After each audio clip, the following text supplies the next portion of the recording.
So, why should we have our websites converted, or at least make them mobile friendly? Well, a number of years ago, to begin with, Google started saying that they were going to only show mobile websites, or prefer mobile friendly websites, on searches that were done on mobile phones and tablet devices. And they went ahead and did that. So what a lot of people who were relying on mobile traffic to their website suddenly saw their traffic drop if their website wasn't particularly mobile friendly. Now, to some extent, a lot of people are very, very angry about Google for doing this, but what they're trying to do is make the experience better for their users. And you can hardly blame them for putting mobile websites first when searched on a mobile, because it would be a better experience for the users.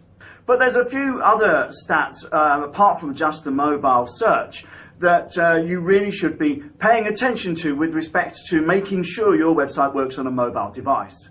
And the first one is this. You may or may not have known that that more people on the planet use mobile phones than do toothbrushes.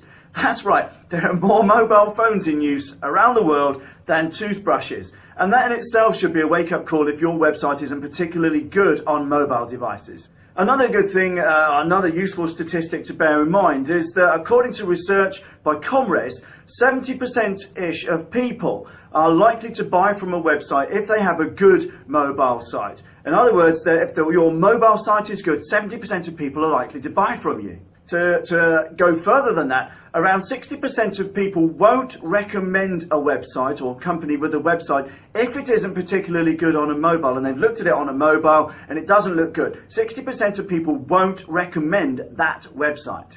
Now, you need to bear in mind that for consumer items, well over 2/3 of searches now are happening on mobile devices, typically mobile phones. What's interesting, the number of searches on tablets is actually going down. The number of searches on mobile phones is going up. And that's largely due to the quality of mobile phones. The smartphones are getting bigger, so you can see more stuff on the screens, and wireless and communications around communication quality is getting better, bandwidth is getting better on the go, so people can use their phones more without having to wait 30 seconds for a web page to load because their internet connection is slow. With 4G and the coming 5G, it's going to be so fast, and your website needs to be mobile friendly. Now, even if you sell B2B, you've still got some stats to consider. The research has shown that 80% of B2B executives will search for products and services, often in the evening, on a tablet device. And again, if your business-to-business website doesn't respond to the width or the size of that tablet device, you're likely to lose that traffic, and you're not likely to do well in the minds of the people looking for stuff. To bear in mind, that's 80%. That's 4 out of 5 B2B buyers will look for stuff in their spare time on a tablet device.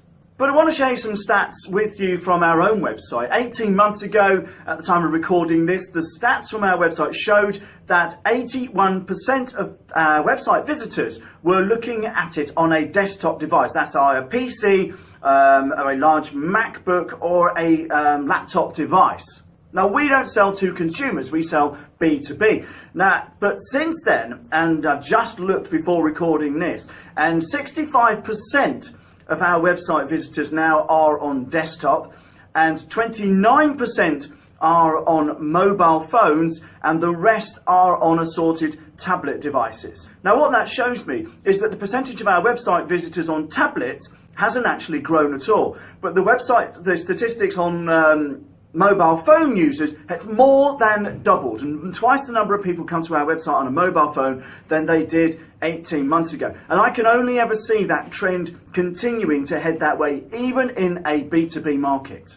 So what I want to show you is a very, very quick and crude method to test whether your website is particularly mobile friendly. Now, if you look at the screen over here, I'm just showing you our website, and yes, that's seen on a desktop computer. So if we just go to the top right hand corner of our browser, and if you're on a Mac, it will be top left hand corner. Top right hand corner of the browser, whether you're using Chrome or Edge or Firefox, and you see 3 little icons right in the top right. If you press the middle one, that then resizes the window that you're looking at. And all you need to do to test whether your website is particularly friendly on mobile is just to shrink it down, shrink the width of it.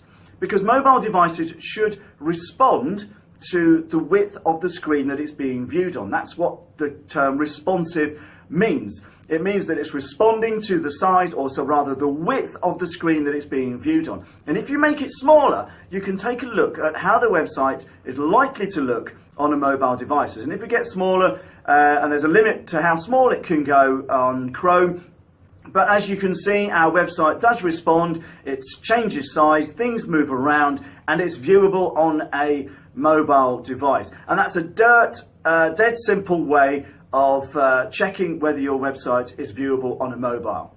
Okay, so the upshot is this: if you've just checked your website on a different screen sizes and you found out that it isn't mobile friendly, I really cannot stress to you enough, you need to get this sorted as soon as you possibly can. We have an engineering client, and their traffic, over 50% of their traffic is on a smaller device than a desktop, and that's an engineering company. So really do need to get this sorted. If you need any help, obviously we're web designers, we're happy to help, but whatever you do, talk to your website designer, get yourself a mobile friendly website, especially if you sell business to consumer. But it's still, like I said earlier, it's still very important that your website is mobile friendly, even if you sell B2B.